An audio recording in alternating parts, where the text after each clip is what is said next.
En 68, des cris d'indignation et de révolution.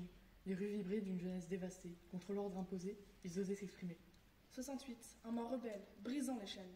Barricades politiques et mensonges médiatiques. L'écho d'une génération rejetée, elle criait « Fermons la télé, ouvrons les yeux !» Mais aujourd'hui, que voit-on lorsqu'on ouvre les yeux? En 68, dans les rues de Paris, le pavé résonnait. Mais résonnait-il raisonnablement? Jeunes insurgés, espoir et rêve entremêlés, ils criaient « Sous les pavés, la brûlage !» Et aujourd'hui, que trouve-t-on sous ceux de nos rues?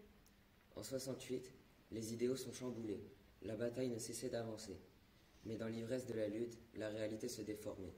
Ils criaient « Faites l'amour, pas la guerre !» Et aujourd'hui, que faire face à toutes ces guerres sur le planisphère?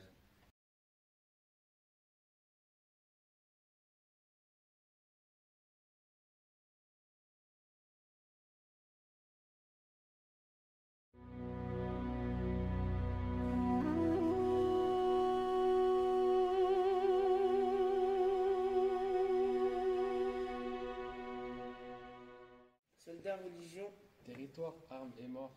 Trop de mots pour une seule vérité, la guerre. de la guerre naît l'exil. De l'exil naît la perte. De la perte naît la tristesse. C'est à cause de tous les gens qui ont soif de conquête et qui n'en font qu'à leur tête que les enfants n'auront plus de rêves. Quel est cet étrange mécanisme qui nous mène du haut vers le bas? Du haut vers le bas. Au Karabakh. Au Karabakh, terre de tumulte et de bravoure, rêvons d'un avenir où règne la fraternité, pas les armes lourdes.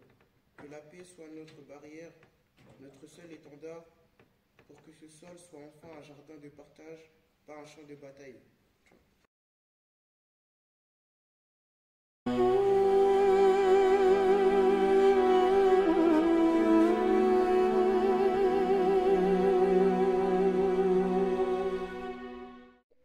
C'est un choc de pierre, une pierre dure et froide. Quand je l'ai vu, une idée m'est venue. Une idée qui s'est précisée à la vue des barbelés et des postes de police. Ce mur qui se dresse au milieu de Berlin, qu'y a-t-il derrière? Derrière ce mur, il y a une moitié de ville, une moitié de population, la moitié des civils, la moitié de famille, la moitié d'une expression, la moitié d'une phrase, la moitié d'un mot, la moitié d'un visage, la moitié d'une émotion, la moitié d'une vie.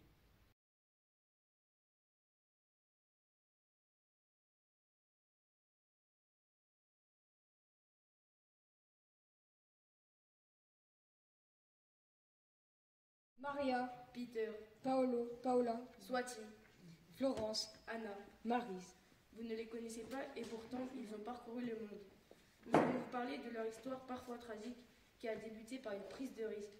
Pour nous informer de l'actualité, 5 janvier 2005, Florence est enlevée. 2 août 2000, Maryse est prise en otage. 16 avril 2014, Paolo est tabassé. 7 octobre 2006, Anna est tuée. 2 octobre 2018, Jamal est torturé, démembré, puis assassiné. Leur seul pouvoir est de dire, montrer la réalité. Sérieux, les empêcher de réaliser leur métier prouve que certains ont des choses à cacher. Arrêtez de les kidnapper. C'est vrai, ne leur fermez pas les portes, car un journaliste ne doit pas vivre sous escorte. Annulez vos soupçons, stoppez ces demandes de rançon. Cette prise de risque ne vaut pas la persécution. Pourquoi les kidnapper? Les enlever pour vous sentir en sécurité? Ou pour vous rendre encore plus suspect? Ces journalistes doivent pouvoir faire leur métier. Partager la vérité, nous informer et nous faire avancer. Nous faire part de l'actualité sans se faire Insulter, taper, tuer. c'est avec fierté qu'il faut les acclamer.